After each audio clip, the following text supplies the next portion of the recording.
same.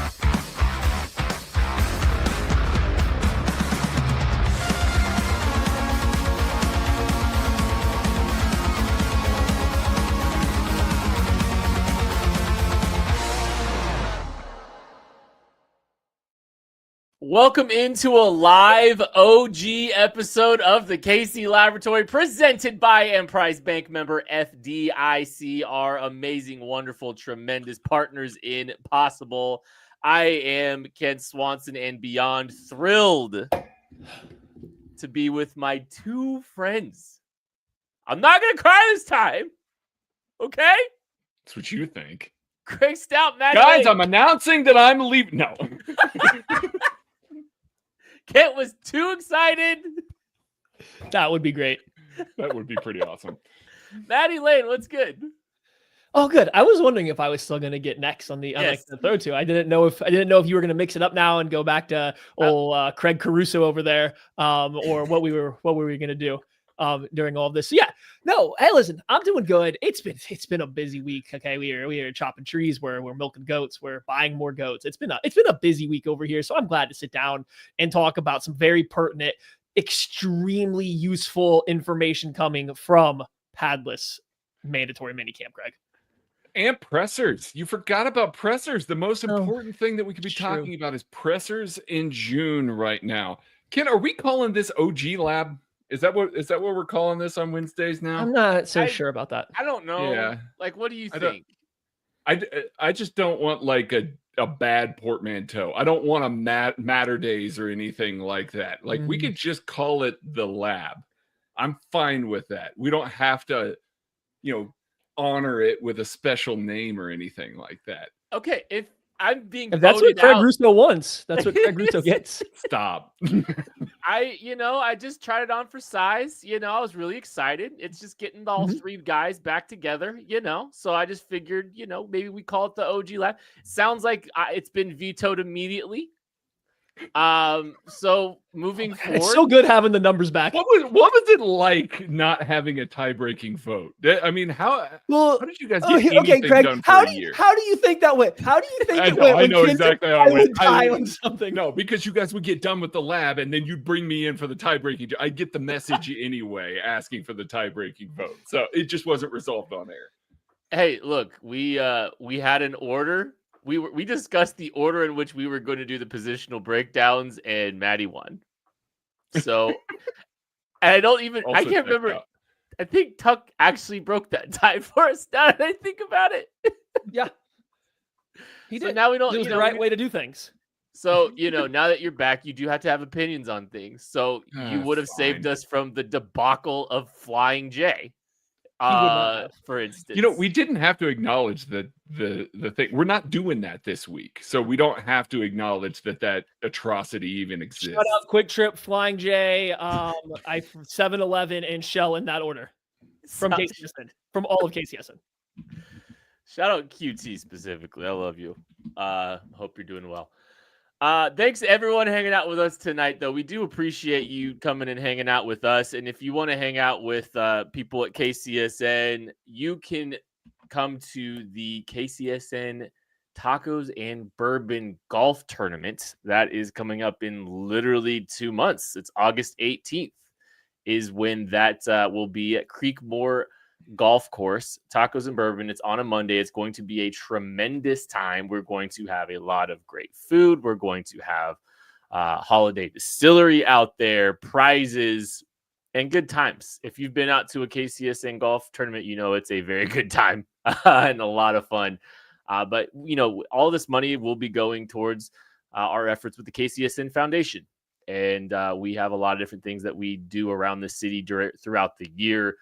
Helping with children's literacy, homeless, helping with kids that maybe don't always have the best Christmas opportunities at the end of the year to get some things at the end of the year. So a lot of different things that we're doing throughout the calendar. And the money goes towards that. Link is in the description of the show if you want to play golf at a great golf course. BJ was just out there this week telling me how awesome it is, how excited he is to be hosting that tournament out there. So we are very much looking forward to that. Again, link is in the description of the show if you want to sign up your teams. If you just want to sign up as a solo, we can do that as well, and we'll help find a team for you as well. We are pausing the player positional breakdowns with one to go. Oh, because there's big news. There was breaking news. There was, huh? Yeah, there was. We need a new Casey Wolf. We need a new person inside. Oh, this has happened. This is currently happening right now. Actually, I think the interviews have been completed. It's already been done, so you can't jump in there now. I'm sorry, Kent. But who do you think is going to be the next Casey Wolf? Tucker Franklin will be the next Casey Wolf. I think that's the only logical choice here. Why are we trying to make this happen with anybody else? Tuck has the vibes. I think I'm too short. I'm not trying to ride the ride. But I was going to ask how the platforms... Do they need a little wolf? I can be Lil Wolf if they need a Casey Lil Wolf. Casey Pup is pretty good. Casey I'm Pup. not gonna lie. Well, I don't know if Tucker. It's not a pun, so it works. Tucker at one point said he had 21-inch arms, and we all believed him. Yeah, that's a tough look for me. Number one, the math, and number two, the proportions. It's a tough look for me. I don't know if 21-inch arm Tucker Franklin could reach behind to the back of the mascot and do the hip thrust thing that the wolf does. Where he kind of pops his hip out. Yeah. I'll find it. You guys are both looking at me like you're confused. What? I'll show you. I just wanted you to keep digging. I wondered where you were going with it. Then you were about to offer to show us, and then you thought real better of that because I was going to definitely call you on that one. You did have a moment. I saw the glint in his eye. He kind of checked behind. He just did it again. He was like, "Do I have space to do this?" Listen, and if you get hired to Casey Wolf, you're not just Casey Wolf. You were also the director of shenanigans. Ooh. Well, if that's the case, sign me up. I'm in. Looking for that director role. Yeah. So they really have been having tryouts and stuff already, Maddie? Is that real? Yes, I believe that they have already conducted rounds of interviews, and I think they're I don't know how close they are to announcing it, but it's not still an ongoing, I don't think open thing right now. They are apparently pretty far along. A dream will not be realized. I think I could do a really good job of running my head into the goalpost. Why did you not jump on this? I'm sure this had to be posted around Kansas City somewhere to get a lot of people to come in. Where were you at? Telephone poles. Every telephone pole that you walk by, be the next Casey Wolf. You can have the little hair strip. Yeah, I must have missed the memo. It's okay. I would like to see Tucker in that costume now, though. It's just no legs. I would like to try it on though. Whoever's the new Casey Wolf, I would like to try it on. And for the picks. For the clout. Anyway, so the Chiefs have been in KC this week. The team has been participating in the mandatory mini camps for the season. This is the last get together for the team before training camp. You're looking, hey, we're a month out from rookies, from quarterbacks reporting. You're getting pretty close to that time where this team's gonna be out there. So they're gonna get a nice month off to refresh, regroup. But this was the last this is the end cap to the off season before camp really begins in earnest. So there's not a ton to take away from the on the field. You can see Travis Kelce running a few routes. You can see a few things here that you really don't get all that much. But you do start to hear themes from the press conferences, and you do start to see some things that are popping up. And I think probably the biggest thing to take away from rookie minicamp, there seems to be a lot of optimism about Chiefs first round pick Josh Simmons. There just seems to be a lot of buzz, multiple people bringing him up. Man, I've tried so hard to just kind of keep my optimism down, not get too excited about Josh Simmons.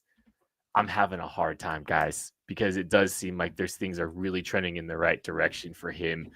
getting on the field already and being a full participant in minicamp, Maddie. Listen, let loose. Let the optimism fly, Kent. Yeah, we're in June, Kent. What are you proud? Be excited for the Chiefs to maybe have found an a left tackle to protect Patrick Mahomes' blindside. Why not? What's good? What's the worst that can happen? He gets benched after a game and a half? Surely not. Oh, okay. But realistically, I don't even want to talk. I mean, we're going to talk about this, but I just want to start this with a question for both of you. And Craig, you haven't had to answer this to my knowledge yet, but Kent has. What percentage would you put it at Josh Simmons starting week 1 at left tackle for the Chiefs? I'm going to say 47.3% right now.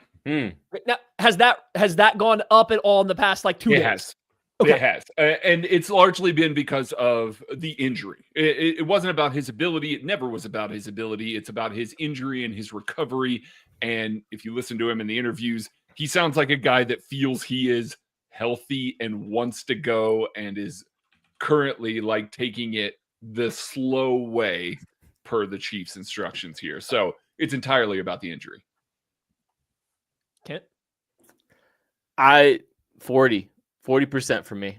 I still have a small lean towards Jalen Moore because there is still some, there's still some mystery left out there. And I'll talk about that here, I'm sure, in a second. There seems to be a little bit of mystery left out there. Willie Woney, right? Who's Willie Woney? Will he start? Will he start? William He. He's actually a swing interior offensive lineman, Maddie. Willie Woney. Yeah. It's 40% for me. I don't think I had it that high when we first talked, though, and it's trending. It's trending higher too. You're just seeing some boxes get checked that it was kind of holding your breath, wait and see, right? Wait and see what comes out of all of this, and him being a full participant for minicamp is a great start, and getting live reps and team reps. And I think that's just a big step in the right direction towards him being able to step out there, in full pads in a month. And I'm kind of feels like that's what's about to happen, right? It kind of feels like we're going to see Josh Simmons in pads on day 1 of of training camp. And that's just if that's the case, man, that is remarkable. And that's reason for tremendous optimism. And y'all are a bunch of cowards. Give me 55%. I was at 49% before mandatory. Oh, yes, go ahead, Greg. I'm just saying, you're 7% higher than me. You're acting like you're really putting yourself out there. Yeah, but see, if you had to say yes or no to he starting, your percentage says no. Mine says yes. And you're closer to me than you are to him. Just saying. Right. I'm going 55%. I was 49% the last time we talked about this, and that was coming out of, I believe it was the voluntary camp stuff. And it was, hey, Josh Simmons finally was a full participant and did the team drills and stuff the final day or two of the voluntary workouts. Now, obviously, no pads, no real contact or anything like that. So it was still a grain of salt, but it sounded like everything we heard was, hey, he's on track to maybe be ready for training camp. And everything that we've heard now from this mandatory camp still supports that. It seems like, and he didn't say it, but it seemed like he did everything but stop short of saying, hey, if they let me, or if the team says I can, I am going to be ready to play when the pads come on and we get into contact. So as of right now, I am working under the assumption that come training camp, he's ready to go. He's full go. And if you tell me that Josh Simmons is a full go starting in training camp versus Jalen Moore, that right there, even as a rookie, is already 50-50 because I'm a little lower, I think, on Jalen Moore than what the Chiefs might be given the contract they gave him, but just in general, and maybe a little bit higher on Josh Simmons than just as a rookie and where you take him there.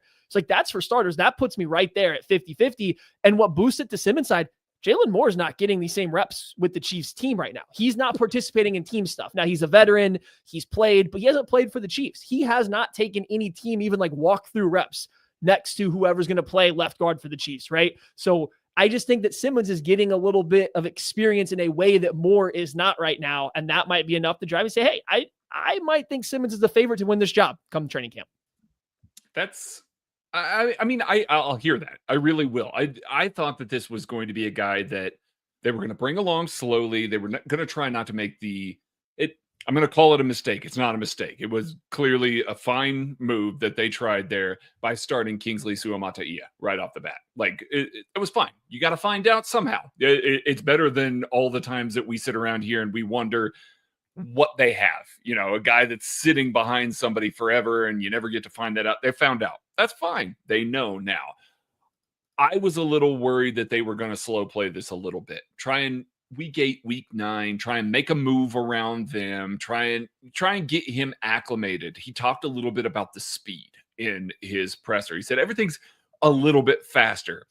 People don't miss with their hands as often. Everything is a lot more precise.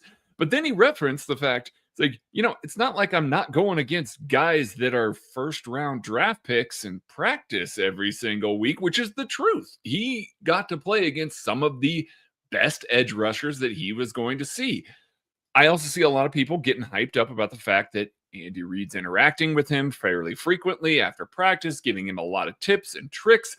Guys, I mean, our guy Nick Johnson in the KCSN Discord also brought this up, but I was thinking this when it hit me. It's like they did that with Kingsley Suamataia as well. So let's chill just a little bit on that sort of optimism. I'm pinging over to the fact that Mitch Schwartz is in there helping him right now. If there's anything that we are going to watch Josh Simmons and say, it's going to be, he needs a little help with his technique. That's what it is. He's just got, he's a little bit raw. He's got some room to grow. He's certainly got a crazy high ceiling. We said similar things about Kingsley Suamataia. This is on steroids for Josh Simmons. Josh, please don't test positive for steroids after me saying that. Mitch Schwartz being in there is a guy who never got to rely on his athleticism and his length, who had to win constantly with technique, precision, all of that.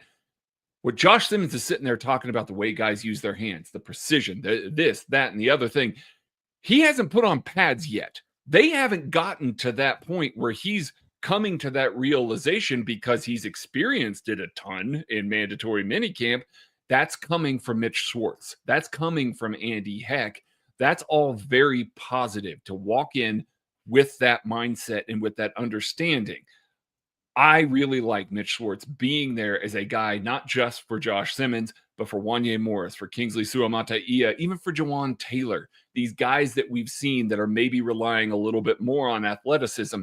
Bringing in a guy that's never been the most athletic individual, was never an athletic offensive tackle, but was an all-pro offensive tackle based on footwork, positioning, hand placement, and oh yeah, he kind of knows what Patrick Mahomes also wants out of his protection as well. I think that alongside the injury recovery here from Josh Simmons are the real true reasons that I am a lot more optimistic this week than maybe I was even last week. Yeah, it feels like, and I feel like Andy's been very complimentary of the process for Josh Simmons as well, where, you know, he's spent time talking about the work ethic and him being in there all the time, him going and going at it full bore with training and with, you know, his recovery and all that commitment that he is showing off the field. And for Andy to call him out, you know, and single him out in that regard too, like there's just all these things. Like if you're looking at least from the outside looking in, right? At least from the outside looking in, you never know entirely. You're not 100% sure all the time, but you just see some of these boxes getting checked, right? You see any of the pre-draft rumors being a little bit slowed down by Andy Reid coming out immediately, just to kind of, you know, say, you know what, you know, I haven't seen that, you know, it's this, I'm seeing, you know, this level of commitment, this work ethic, all these kind of things, right? And then, you know, you're seeing him, you know, take all these steps to get on the field and be on the field so quickly. It's hard not to be optimistic. I'm jaded a little bit. I don't know why. At 40%. You watched it last year. You watched it last year. You jaded. did. I get why. There was a raw prospect that we all liked. We liked Kingsley. Still like Kingsley. Maybe he's going to fit at left tackle. It was a raw prospect that we thought needed time, and the organization said, hey, guess what? we feel good about him starting year one. We all got really excited because, oh, they finally found a guy. Maybe it's going to work. And then a game and a half later, we went, oh, crap.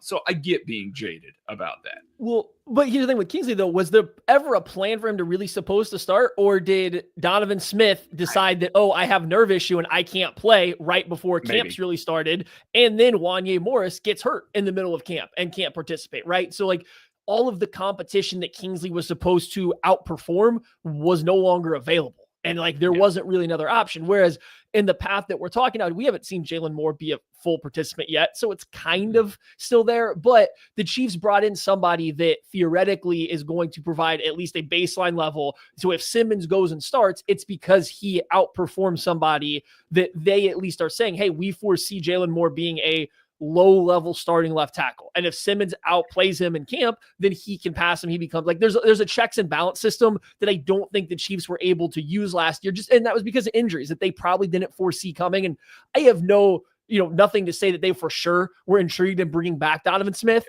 I just don't think it's a coincidence that we find out later on that he had to tell teams late kind of in the offseason that he was hurt and couldn't play. And then later in the year when things aren't going well, they sign another veteran in DJ Humphries. It's it was kind of convenient that all of a sudden you hear all this stuff. So I don't know. Last year just feels like they didn't have that baseline for Kingsley to have to outperform. It was just kind of I guess we need you. So here you go. Let's pump you full of smoke because you got to build up his confidence. And then, they pulled the rug out from him pretty quick, but they said, hey, we have a Super Bowl contending team and we don't know if we will be that with the play we're getting from you right now. It's unfortunate, but that's what the NFL is. I don't think that Simmons is in that same spot, right? So I don't have that same fear. One, I think he's just a better, more pro-ready prospect by far. Yes. Two, they are giving themselves hey, you have to be at least at this level or you're not going to start. Whereas I don't think Kingsley just was given that that carrot to chase.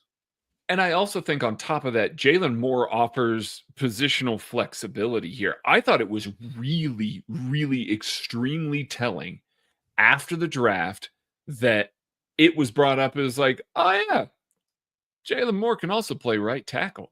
So we're gonna evaluate lots of things like that. That one caught me because again, people have thoughts about Juwan Taylor, whatever they may be, about his quality, whatever you have. I think that there are a ton of positions on this offensive line that are up for grabs, and Jalen Moore can play right tackle, he can play left tackle, and he can play left guard. They're not going to get caught in a situation here where they don't like an option, where they can't play a 5 that they're not okay with, where there's a super weak link on, or they got to kick their all-pro left guard out and play a guy that, frankly, was not up to the task. I like that they've got enough guys here. Kingsley, auditioning for left guard. Jalen Moore can play those 3 spots. You're hoping that Josh Simmons takes the left tackle position. I would love to be in a situation where Jalen Moore is riding the bench because they have too many good options at everything else, and he can just back up wherever injuries pop up or anything like that. I think that the Jalen Moore move, like Maddie said, was meant to be a baseline move. And anything that they can get above that, they are going to absolutely take. So my 47.3% is hedging a little bit there that Jalen Moore will be in week 1, the better option there. But I don't know that it will be for long. And I don't know where Jalen Moore will end up playing. If you had to have me put money on it for week 18, week 17, let's call it week 17. We're forecasting that they're going to be really good this year and they're not going to be playing in week 18. Week 17, I would not want to put money on it because I don't know where that would be. I could see him playing in a multitude of positions on this offensive line or not at all. And those are good problems to have.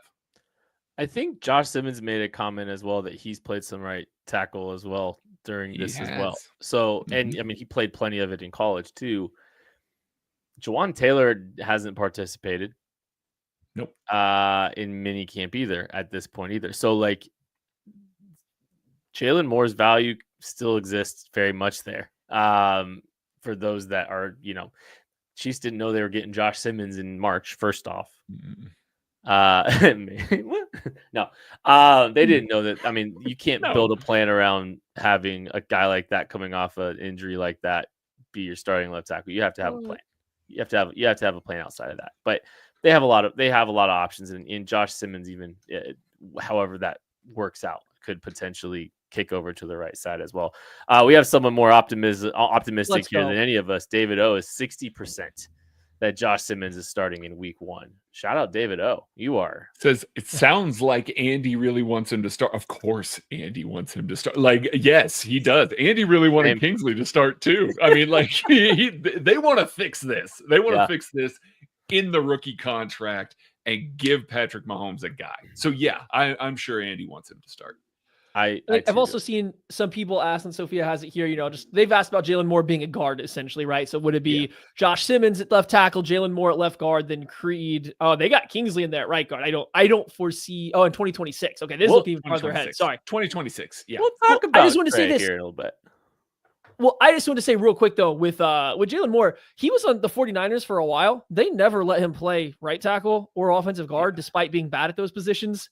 For multiple years, they kind of said, nah, you're a backup left tackle only. So not that he can't play these other positions. I'm not saying that, although I would just be a little hesitant right now because it's not like the 49ers had good offensive line play outside of Trent Williams. And it wasn't like Jalen Moore was only sliding to left tackle when Trent Williams was hurt. Like he wasn't a starter at these other positions for a mediocre at best 49ers offensive line. So I do got to say, I'm a little hesitant to pump up Jalen Moore's like versatility in terms of being just like a step-in starter at any position. Well, I haven't done any research on this, so I'm going to say this just shooting from the hip. This is atypical for me. But maybe the San Francisco 49ers don't believe in best five. Maybe they lock guys into positions, Maddie. What do you think about that? They could. There's probably an example from last year that I just don't know. I feel like Colton McKivitz played right tackle for them almost exclusively. I don't know when he got hurt. I do think I read some stuff that just like 49ers fans or something, whether it was camp or preseason, I don't remember. Jalen Moore did take reps at other positions. He just never got into regular season, like into actual games at any other position. So it was just, I don't know if that's because they thought backup left tackle for Trent Williams was too valuable or if he wasn't winning the positions. Who knows? Well, our backup is so important that we will not play him at any other starting position. No. Anytime you have an all-world tackle, you just need to make sure that you have his backup locked and loaded. We're going to take a break. We'll be back right after this. Looking for tickets for your next event? Tickets for Less is your #1 source. Save big on every purchase when you use promo code KCSN at ticketsforless.com. Success in real estate takes more than vision. It takes the right financial partner. When someone takes something rundown and turns it into something great, that's called a comeback story, like Brain Group. They take distressed properties here in KC, completely rework them, and then turn them into valuable real estate. But that kind of work needs the right bank behind it. Enter Emprise Bank. They're not about cookie-cutter loans. They saw Brain Group's vision, backed them, and now they're making big moves in Kansas City real estate. Talk about your partner in possible. Emprise doesn't do one-size-fits-all financing. They invest in potential and back growth. Visit emprisebank.com/KC to learn more. Emprise Bank, member FDIC, equal housing lender. Folks, it's playoff time, and if you're still just watching the games, then you're missing out. With Pick 6 from DraftKings, you can turn your hoops knowledge into real cash. Just make your picks, track your score, and if you hit all 6, you're looking at bigger payouts than Prize Picks flex plays. Nobody's dropping better payouts than Pick 6. Hit 6 picks, and that's 25 times your cash. And if you beat your competition, you could be looking at a 500 times bag in your pocket. And right now, new customers can get $50 in bonus picks with just a $5 entry. Here's what you got to do. The playoffs are on, so why not take a shot at making a little money while you're watching? Download the DraftKings Pick 6 app right now and use code KCSN. That's code KCSN to play $5 and get $50 in bonus picks. Better payouts, bigger wins, only on Pick 6 from DraftKings. The crown is yours. Gambling problem? Call 1-800-GAMBLER. Help is available for problem gambling. Call 789-7777 or visit ccpg.org in Connecticut. Must be 18 plus. Age and eligibility restrictions vary by jurisdictions. Pick 6 not available everywhere, including New York and Ontario. Void where prohibited. 1 per new customer. Bonus awarded as non-withdrawable Pick 6 bonus picks that expire in 14 days. Limited time offer. Terms at pick6.draftkings.com/promos. Thanks for joining us on a completely regular episode of the KC Laboratory. Nothing special whatsoever about it at all. We do appreciate everyone that is. It's a spectacular episode. It's just not like a special one. I think it is great. That's something we can all agree on, that it's great. Let me keep that one up. Josh Simmons wasn't the only person getting some buzz. Travis Kelce was out there on the podium today. I think the first time really at all that anyone's heard from Travis this offseason outside of the podcast, right? So like, an interview setting, getting asked questions that, he may or may not want to answer. He got them. So getting some talk about his his retirement, his much weighed retirement, as Charles Goldman calls it. I love football. I really thought about it that much. I love coming into work every single day. It wasn't a hard decision. I know I'm getting older, but I still got a lot to prove in this league. It's a lot of words right now. And I think there's, some concern, I think, from people on the outside looking in about Travis Kelce, and his outlook for the 2025 season. How do you feel after hearing Travis Kelce talk a little bit about his retirement? Do you feel any better? Do you feel any level of optimism surrounding Travis Kelce, Matthew Lane? No, I don't feel any different. It is nice to hear that he felt like he was a little overweight and out of shape at least at the end of last year. And he decided this offseason to fix that and show up in better shape to training camp than he ended last year. And hey, maybe that helps him not have one of the lowest over-unders for mile per hour run in the Super Bowl if they get back there again, because betting markets think he can run. It's good that Travis Kelce is coming in better shape. It's good that he is focusing very much just on this season, not really thinking about what's going to come after it right now. But we just got to kind of wait and see. We really do. We've been doing a lot of these rewatching of games from last year, and it's almost sad watching what Travis Kelce physically looked like, not the football player, just athletically looked like last year compared to years past. So if that was entirely due to being overweight, which isn't great, and that's a completely different conversation, but if that's what the cause of it was, and we can remedy that situation to some degree this year, or he can, and then we get to watch that, hey, that's good, I guess. So, we'll see how it plays out once we keep going. But I think it's good that he has shown up in better shape, but I don't think I am adjusting my thoughts on, he might need to see a lot lower snap count this year. I get that. He's going to be a 36-year-old tight end. Those guys don't typically produce at a high level. I'd say at a high level, Travis Kelce, who had 823 yards and 3 touchdowns last year. A lot of teams would kill for production like that out of their tight end. Problem is the Chiefs funnel a lot of their offense through their tight end. So it's just words at this point. It is just words. We haven't seen it on the field, but anybody who had any questions about the approach that he was going to take this season, the way he was going to attack this, all they got to do is go listen to him talk. And again, these are just words, but he addressed it head on. I didn't do enough last year. Those are words that came out of his mouth. I did not do enough last year. And it wasn't just, he referenced the Super Bowl. He referenced the Super Bowl specifically from the standpoint of I didn't get open, wasn't on the same page, I wasn't a good leader, but then made sure to go back and state I also didn't do enough throughout the season. It wasn't just the Super Bowl. He's not just looking at that one embarrassing performance and being like, oh man, it's too bad that we didn't all get on the same page, but everything else was great.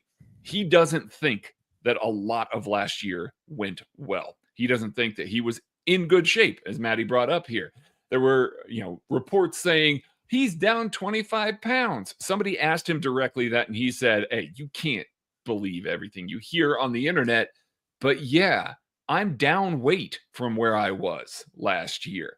I've been working on running form again. There's used to be a very wide open joke that said that Travis in his younger years would go out and have the time of his life during the offseason, really enjoy himself, and he would use training camp to slim himself back down. That was what he did. And that was fine. He was able to do that as a 27, 28-year-old. He can't do that anymore as a 36-year-old. So he's doing things like, I've got to adjust my running form now because I'm a little bit older. I've got to adjust this. I've got to pay a lot more attention to detail. And then to come right out and say, hey, listen, I thought about retiring. I thought about it for half a second, but in reality, no, it wasn't. Like, I knew that I wanted to come back. They asked, is this your last year? No, I have one more year on my contract. I don't want to play for another team. We are going to address that at the end of the season. Okay, so what does success look like for a 36-year-old Travis Kelce? Just championship. That's it.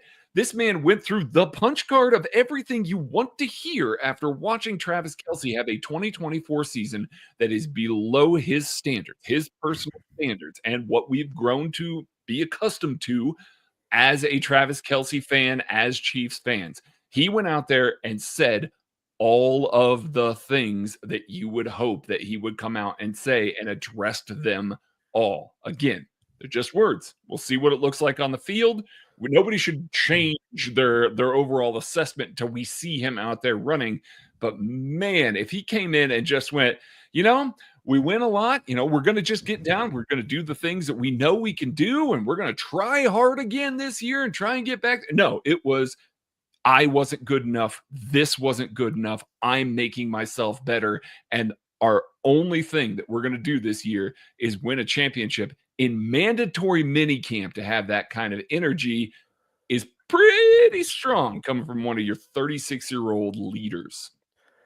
Yeah, I don't know if my opinion on the outlook or the optimism has really changed for Travis. And I so badly want him to have a fantastic 36-year-old season. Like, I really want him to just have, a tremendous year that makes us all look silly for even questioning what we saw in 2024. Yeah, he's down. If he's down some weight from last year, that's good. If he's down or the end of last year, that's good. I mean, there were that was an all year problem. The athleticism was an all year problem. It wasn't isolated to late in the season. Did have a good AFC divisional round game. I'm sure we'll get around to that one at some point with the rewatches, but my outlook really hasn't changed all that much, but I'm ready to be surprised, right? I'm fully prepared and hopeful and optimistic to be surprised. And you hope that a full season of Rashee Rice, a full season of Hollywood Brown, and advancements from Xavier Worthy, and maybe even getting the vertical passing game, all of these things could really help Travis Kelce have a better 2025 season than he had last year. Like, all of those things together, the environment could ultimately be a little bit better for his outlook next year. And I think you're just kind of hoping. It's still hope for me. It's still hope for me. Like, it's nothing out. It's nothing beyond that, right? Like, I badly want it for him. I badly want that. Exceptional season, and to prove a lot of people wrong, and for everyone to see that 2024 was not the ending, the not so graceful ending of Travis Kelce. So we'll see what we get out of him. I'm really hopeful and optimistic. Did you have something else about Travis you wanted to jump in here with, Maddie? I could see you itching. Oh, absolutely. All right, here you guys go. Over under 97 catches this year. Oh, hang on. I just turned off his stats. How many he had? How many last year? 97. 97. Under. Huh? Over under 823 yards. Under, but barely. Greater efficiency is what I'm trying to convey here with his targets. I'll say over. Slightly. Over. So you went under on catches, but over on the yardage. Okay. I think the yard per catch goes up. Touchdowns. Over. I think that's the main change. Yeah. I think he's more efficient, like Craig said, and I think they're great. I think they're both great lines. I still think he's going to get plenty of targets. I think he's going to be better with the targets that he gets. I think he'll be more productive with the catches he gets, and I think he'll score more touchdowns. So, like, And then you know, final one. okay, Over under 6.2 yards per target. I'm assuming you're Over. going Over. Yeah. Over. Yeah. Definitely. yes.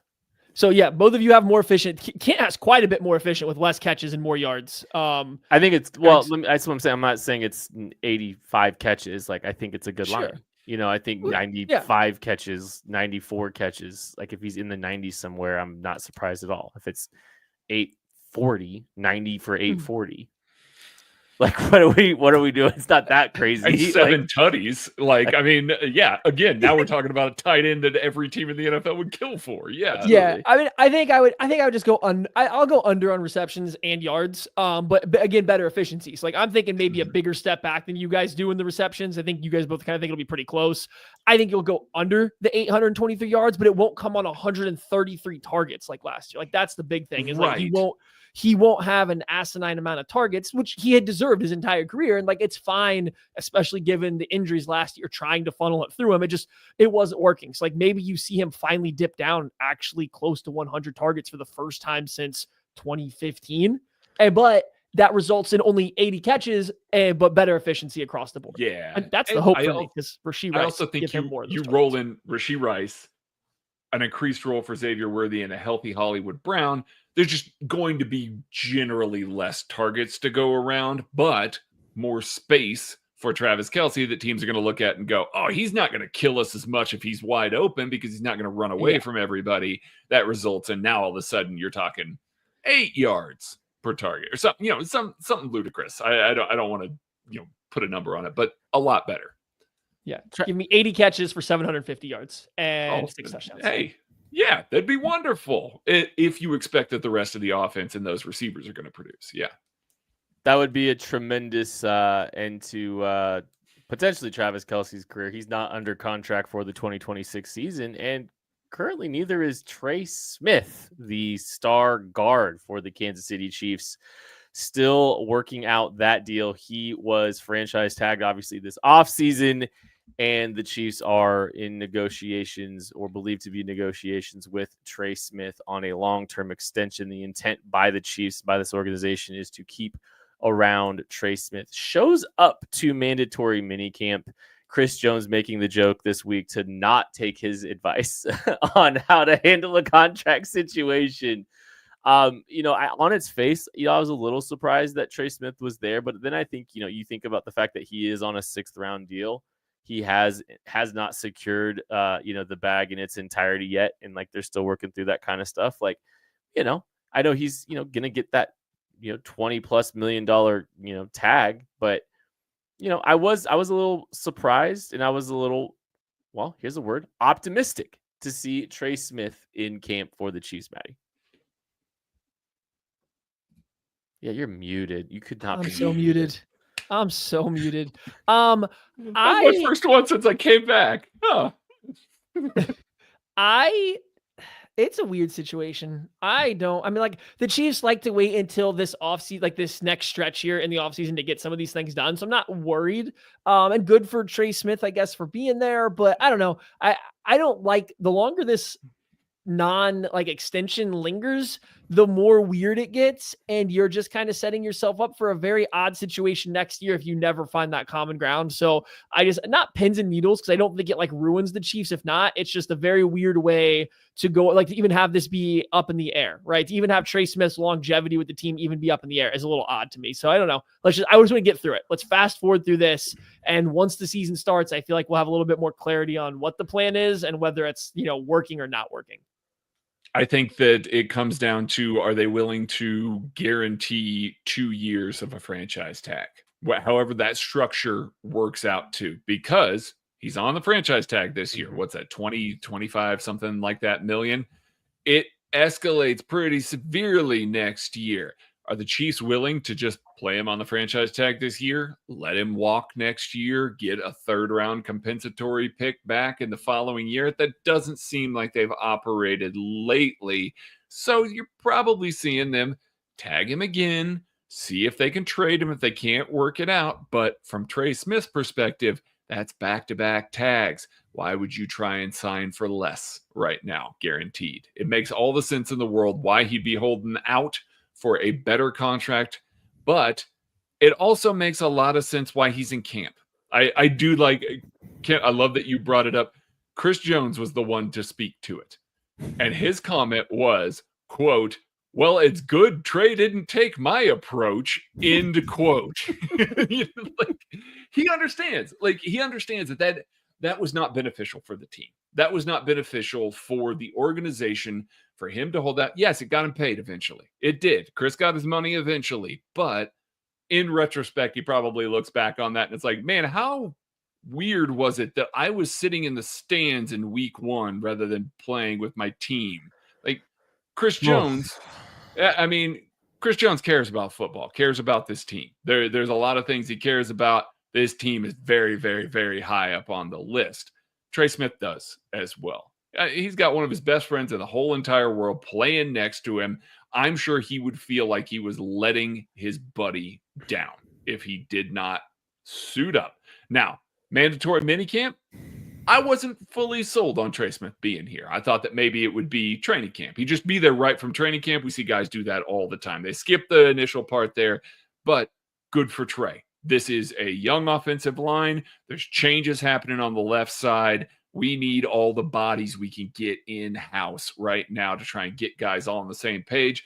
And Josh Simmons even mentioned the fact that Trey's been helping him out as well. So Trey is doing a lot for this organization right now while still holding firm to his worth. So I get both sides here, but I'm very, very happy that Trey's here right now. Trey being here speaks to exactly why you want to try to keep him around in Kansas City.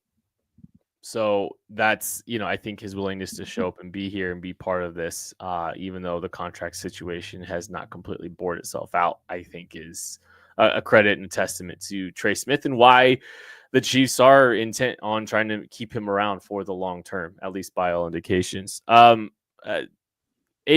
so he's $23.4 million of APY here. Over under the APY on his contract of 23.4 on just on an APY under. It will be under. So between, but again, so between guaranteed. 20, okay, so between 23.4 and 21, which would be Landon Dickerson's record-breaking deal at the guard spot. And I don't know that he's going to break the deal, but the two franchise tag numbers are going to equate to what the guaranteed number is. Now, that guarantee is going to be paid over 3 years, 4 years, whatever it is that it's structured. I just think he's not going to accept less than that guaranteed over the life of the deal. All right. I mean, I think he's definitely going to be the highest paid guard on average, I think, whenever this deal comes in. Landon Dickerson's sitting at 21. Everyone that's signed recently, that's at that level, has gotten a pretty fair. Aaron Banks got 19, over 19. We would go back the year before. Robert Hunt got 20. Yeah. Trey Smith's going to get that much now. Is it with the Chiefs or not? I don't know.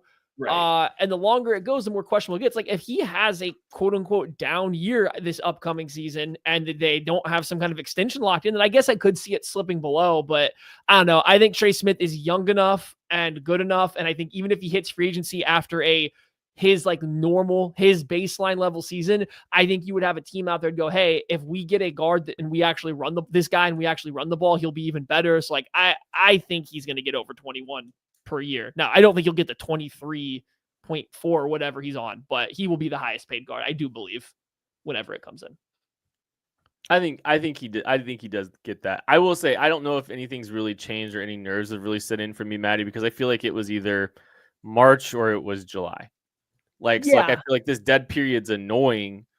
Obviously, it is a little frustrating, right? But at the same time, I kind of, this is what I expected a little bit. I expected it was either going to be in March or it was going to be, right before training camp, essentially. So I think we might start hearing some rumors about a Trey Smith extension or some conversations around Trey Smith in the very near future. I think in earnest, you'll start seeing it as training camp gets here. I do think they get something done, though. I do feel pretty optimistic that they wind up getting I want to do one quick speedy thing. I know we got to get to this Panthers game, but one speedy thing about camp so far, because I don't think we've given it a lot of talk, and maybe we could have done it later. But it sounds like Tyquan Thornton continues to get a lot of praise coming out of first voluntary and now mandatory camp. And like, there's no pads yet. It's not real yet, understandably so. But Thornton continues to play with the first and second team a little bit. He continues to draw high remarks. I think there was a big thing that he was running down as like a gunner on special teams on the first day when they were looking at the first team unit. What's just a temp check on a Mr. Tyquan Thornton and his ability to make this 53-man roster? Can I punt that until after preseason week 2? We hear this all the time. We hear this all the time. My temp check is if you're checking the box on gunner, returner, and you are getting run with the wide receivers with the first and the second team, what that tells me is Dave Tobe has liked what he's seen so far. Let's try him out and see if he makes sense in the wide receiver room. We see this happen all the time. We see guys that he really favors as special teams only guys, put quotes around that. The guys that we view as they're not contributors, the offense or defense, he puts a special premium on that. This is the time of year where all of a sudden we start seeing Andy Reid, Steve Spagnuolo try and rotate these guys in with the 2s and the 1s a little bit more, see if they sink or swim. And if they swim, that's when we get stories where all of a sudden we're like, oh, hey, well, that guy made the 53-man roster. But it's usually around preseason week 2 that we start to see the depth chart just kind of flip back again to, oh, no, he can't. He sank when we put him in these roles. So therefore, we're not going to keep this special teams only guy. Did you guys know Bob Tonyan caught a touchdown from Patrick Mahomes during this rookie mini camp? I know he caught one from Minshew. I think he got one from Mahomes too. So I don't know, man. Like I've seen some names thrown about catching passes from Mahomes this week. Like I don't want to look too much into it. I think there's a lot of reps getting thrown out there. Thornton had the talent, and he's got a trump card. He's got the speed that the Chiefs covet, and he's got some downfield ability. Didn't really get fully realized when he was with the New England Patriots, but Mac Jones was throwing him the football. So, I'm not, the temp is not warm for me at all, but interesting. There's been too many of these guys. But let's take too many of these. Every Josh Simmons assumption out of minicamp. So ignore all of the pass catchers, but the offensive line without pads on. It is different. It is different. There's just so many receiver reps every single. No, there is. And like this is the temp check in terms of being wide receiver 6 on this team. Right? Yeah. And so now Kent and I disagree a little bit here. He doesn't have concerns about there being 0 outside wide receivers on the team. I have a lot of them. Guess who played 0 wide receiver? Tyquan Thornton. Guess who's 6'2" and can run a vertical route tree? Tyquan Thornton. So I don't know. Right? I remember him at Baylor. He's a skinny guy, but he was a decent blocker too. If I'm not mistaken, like some people. They don't. Those Baylor wide receivers block. All of them block. I'm just saying, like, I've been out here all offseason talking about, hey, this undrafted free agent signing and Elijah Badger has a chance to make the team because he can play X wide receiver. What if it's just Tyquan Thornton instead? And I'm just saying that, I don't know. It's been intriguing that he's getting first team special teams reps day 1 of mandatory camp, and people continue to say positive things. He is the body type and the play type at wide receiver that nobody else fits the bill of. So I don't know. My temp check is definitely higher than not at all. I think we're definitely in warm for him to make the roster for me now. We'll see. I get it. I also have evaluated too many wide receivers at gunner positions, over the years here, trying to figure out, hey, guess what? Justin Ross is making this team. He's playing special teams now, you guys. He can't hit somebody. Mac Delana had a really nice play, according to Matt McMullen, this week as well. And so does Brownlee. He's catching a bunch. This is consistent, though. This has been every practice Thornton has gotten good reviews going back to voluntary versus invite. And I don't know. We'll see. Someone's got to line up outside. And it's not going to be Sky Moore. So fine, I'll do it.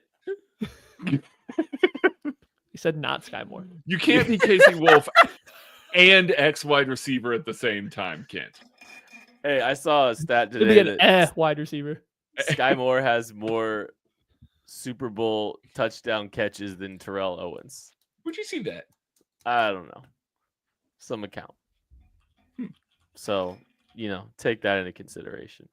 Let's talk about this Week 12 game from 2024 season. Chiefs go to the Carolina Panthers the week after the Buffalo Bills game. You're hoping to see a response from the team after their first loss. You're saying, "Oh, this is Andy's always good with these get right games right after a tough one." Chiefs win 30-27 against the Panthers in Carolina. All right, and that's all you need to know about this game. And that's all Maddie knows about that game because he was there. I know a lot about this game. It was a post-game show with me, BJ, and Tucker. I listened to it stuck in a parking garage trying to get out. Oh, that's right. I listened to the entire thing because it took me that long to get out of the parking garage because I had to stay for the whole game because the Chiefs won on a last-second field goal. It was another one of the 800 games the Chiefs had to win by one score as time expired. Spencer Schrader. MVP Spencer Schrader from this game. Holy cow, man. I mean, it's just Noah Gray having a fantastic back-to-back weeks, just unsung heroes left and right in this game. Spencer Schrader and Noah Gray, what a great performance from this team. We're trying to learn lessons. Uh-huh. I struggled with this one. This one, guys. I was having a hard time. Maddie, did you find one? You're like, oh yeah, you feel good about this one. What is it? Feel good? No, but listen, we're trying not to look at when we try to watch these. I'm trying not to look at them from like, hey, we know what happened to the Chiefs in the Super Bowl. Like, I'm trying to live in the moment of the game and say this is what mattered. Well, guess what mattered? A very bad Panthers defensive line kind of gave the Chiefs offensive line a fit. Problems, yeah. That's kind of a problem, and it kind of showed up throughout the year. So just going back and watching it, it was kind of surprising how little success the Chiefs' offensive line could find against this Panthers defensive line, despite the fact that the Panthers defensive line was missing like their two best players and are already not a good unit. So I don't know. It wasn't the most fun one. The Chiefs put up 30 points, so it was one of their better offensive outputs. It looked really hard from the offensive line's perspective. They had their hands full with a very porous Panthers defense. I mean, historically, one of the worst defenses of all time, if I'm not mistaken. And it looked difficult. They put up points, but it looked difficult every step of the way. And it's not a win is a win, as we always say, when people get upset about a win in the moment and everybody yells, yo, win's a win, quit being mad about it. Yeah, but sometimes those wins tell you what might happen later. And if your offensive line gets their butt whooped by the Panthers, maybe the Philadelphia Eagles, fully motivated for the Super Bowl game with a week of rest, might also whoop their ass. Yeah, definitely the case. It was, last Wednesday, when I was on here, we watched the Buffalo Bills AFC Championship game. And I made the comment that they clearly did not trust this offensive line. Buffalo was playing off and soft, so the ball is coming out immediately. Bam, bam, bam, bam. So to go to this game where they were clearly trying to attack downfield, like it was a focus to attack down the field. We're going to have these deep 7-step passing concepts. We're going to have these big, long, deep concepts and watch this offensive line get absolutely wrecked. Jadeveon Clowney wrecked this game. That's the state of what happened in this one. And yet, the Chiefs offense didn't punt until 7 minutes and 1 second left in the fourth quarter. They scored on every single possession. No turnovers, scored on every single possession before that. Some of those were threes that should have been sevens. Completely on board with that. Mm-hmm. And frankly, this one was a 3rd and 22 that they were trying to get all of. Patrick Mahomes takes a 12-yard sack. They were way behind the sticks on this set of downs anyway. Then they have one punt and a field goal to win the game. 30 points. 30 points is something that at this time we were begging this team to do. I remember the conversations around this about how put up points. This is what we need. We got to have all of this. And they just looked poor because they kept getting behind the sticks. They kept struggling to move the ball. It just wasn't a thing where things looked very clean. And there were some explosive plays, some bigger plays down the field that did materialize at points, or Patrick Mahomes breaking the pocket and scrambling for a whole bunch of yards too. Mhm. It was second reaction. It was stuff that was down the field. It's Samaje Perine breaking something in the flat and taking it for 15.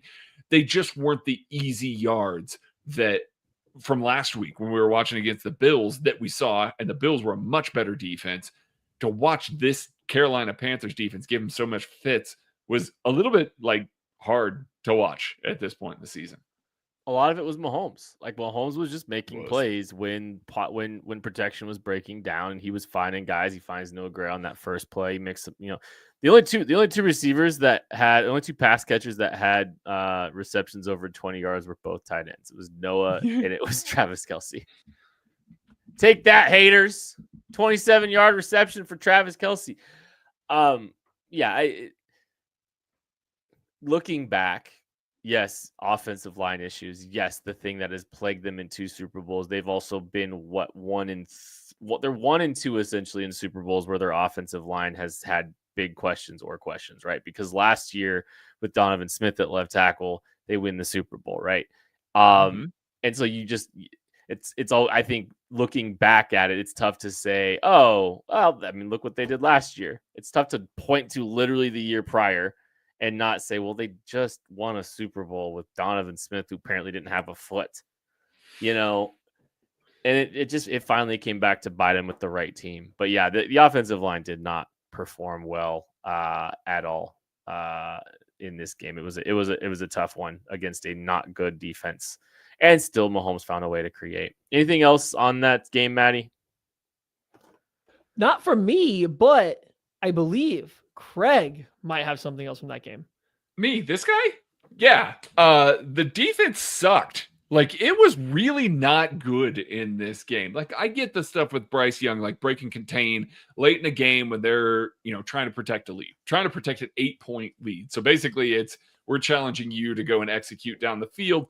Those aren't the ones that were breaking my brain. It's the stuff, the contested catches, nobody being able to get their head around, nobody being able to defend the middle of the field. I'm pretty sure Adam Thielen is still wide open 10 yards down the field, straight between the hashes. Right now, actively wide open. There are some of those. David Moore made some just outrageous catches in this game. He really did. And those I'm not too concerned with. But the number of times that you saw Shamari Connor, Najee Johnson not be able to locate a ball, not be able to locate a receiver, this was like the microcosm. People were, starting up the stuff with Najee, starting up the stuff with Shamari, and they got to figure this out a little bit. This is the game that I remember everybody coming out of and being like, this is untenable. They can't have these guys playing corner for them if they want to get anywhere this season. This is about the time where we started seeing the Jalen Watson think pieces about how much they'd regressed since he was out. Like, it all was stemming from this game because the middle of the field was just wide open. There was nothing there. They made Bryce Young look like a competent quarterback in this game. I've actually seen people that have referenced as like, wow, he really got Spags on this one. No, I don't believe that for a second. What I believe is the communication was terrible. They did not have guys in the secondary. Like, it was awful to watch how wide open old Adam Thielen, David Moore, and, some of the other guys, at least like Jatavian Sanders looked semi-athletic in this game, but it just was rough to watch this defense. Field and boundary outs blindly, just throwing anticipation, beating coverage. Yes. Like, all right, and it worked. I got really nervous when Merritt came out and said they still want Trent McDuffie to play outside corner, because that leaves the slot nickel back spot probably back to Shamari Connor. And when we go back and watch these games, I just am really struggling to find the game where that's what I say I want more of. Right. And it's hopefully just off-season talk. But yeah, I mean, the more of these we watch, just the more I find myself going, I just don't think that's Connor's spot in the NFL. Not that he's a bad player, just let's let him play safety. Let's just let him play safety, not nickel corner, because it's just, I don't know, too many times. And it's not he's not blatantly just wrong on his coverages. He's just late to react. His spacing just isn't right. He doesn't have the change of direction, the lateral quickness to keep up with spots. He's not getting lost like we've seen from Najee Johnson or Joshua Williams or others. He just can't always keep up or can't always transition at the right time. So I don't know. This is another game that just kind of files into the back of my mind of, hey, if Trent McDuffie's going to only play on the outside, I would love a different answer in the slot, because I just don't know I don't know what the ceiling of this defense is if Chamari Connor is your primary slot defender.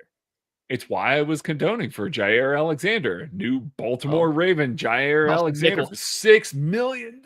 Come on, guys. He's going to make $1.5 million per game he plays. Oh my goodness. Yeah, he probably is going to make $1.5 million. Yeah, those three games when all five of those guys, when it's Kyle Hamilton, Malachi Starks, Jair Alexander, Nate Wiggins. Listen, you joke.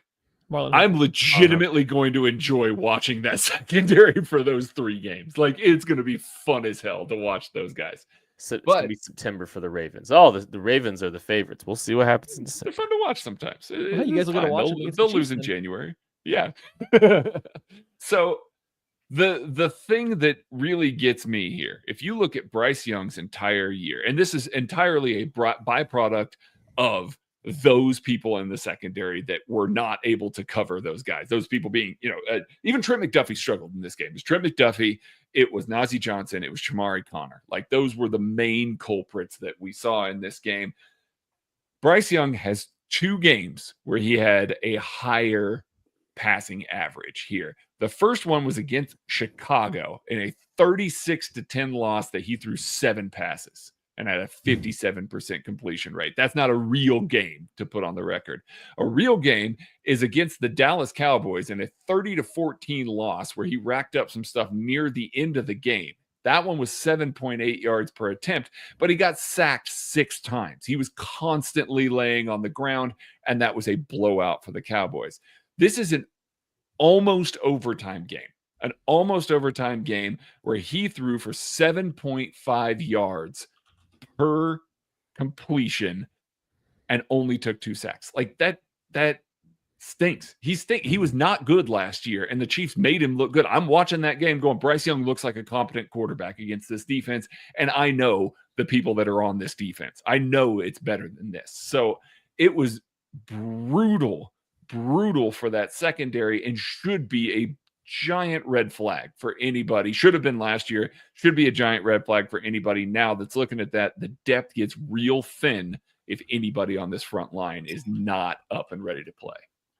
The depth on the wheel of games is getting very thin right now, too. We only have a few games left that we have to review for the 2024 season as we're doing this series. Tucker Franklin, I think it's time for you to release the wheel and let us find out who will be watching on Monday for Monday's show. Release the wheel. Release the wheel.